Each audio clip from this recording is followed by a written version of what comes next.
When I wake up in the morning, I don't think, am I motivated to go do what I'm supposed to do? No, I don't think about it for 1 millisecond. When the alarm clock goes off, I have no thought about whether this is easy, whether this is hard, whether I want to do it, whether I don't want to do it. None of that matters. It's an emotionless, thoughtless discipline. When the alarm clock goes off, you get up, you get out of bed, and you go do what you're supposed to do.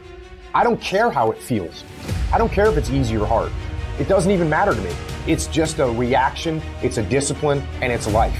And that's the way I choose to live my life. It is not what you perceive about me. It's what I perceive about me. It's not what they say about you that matters. It is what you say about you that threatens your destiny. You will never be defeated by what they say about you. You will be defeated by what you say about you. The difference between successful people and non-successful people is here. You have to change this. So if you're at a place in your life and you ain't happy with it, you have to change something. But you have to make a conscientious decision that you're going to change. And it's not dependent on anybody else. It don't matter what your mama think. It don't matter what your coworkers think. It don't matter what your siblings think. It don't matter what your children think. It don't matter. They have nothing to do with it. This decision is yours and yours alone. Your hardships, your challenges, your situation will either be the reason you don't make it, or it will be the story you tell when you do make it, and you get to make that choice. Those of you that are achieving, one of the reasons the achievement is slowed down is you've allowed yourself to feel less desperate. When you were broke and starting your business, or when you were brand new in your relationship and you were desperate to get her to love you or desperate to get him to love you, you took massive big action. How many of you are moms in the room? Raise your hand. If you woke up tomorrow morning and your baby wasn't in their bed, would you be desperate right away, yes or no? Big time desperation. You wouldn't be thinking about what you need to do. You'd be acting, wouldn't you?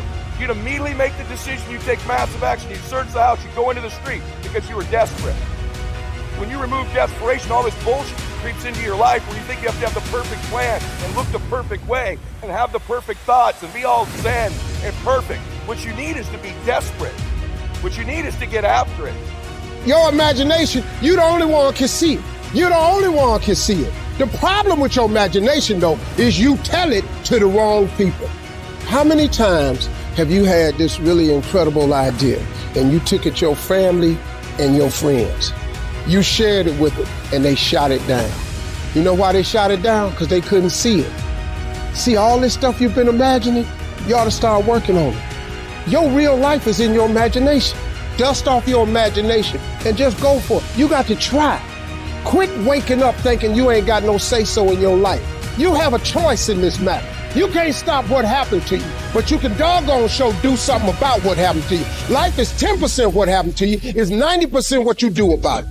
I don't care if you have to inch your way day by day.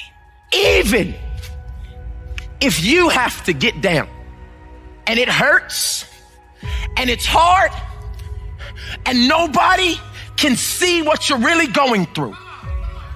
If you don't quit. If you want to know something about yourself, sit on your bed one night and say, what's one thing I'm doing wrong that I know I'm doing wrong, that I could fix, that I would fix? You meditate on that, you'll get an answer. And it won't be one you want, but it'll be the necessary one. Everything that's happening to you is God is processing. Every difficult moment you're having, He's just processing it. That's all He's doing. Everything you're going through is preparing you for what you ask God for. And if you need to be tough when you get to where you're going, then He's going to toughen you. If you got to be more caring along the way, He's going to let you have some trials come your way that's going to have to produce that in you. If you want to begin to move, you got to clear your mind of all the unnecessary luggage and baggage that's weighing us down. You're going to have people to do things to you. Things are going to happen to you. And the most important thing to do is to harness your will and let it go and move so you can grow, so you can get on with your life. It doesn't matter about what happens to you. What matters is, what are you going to do about it?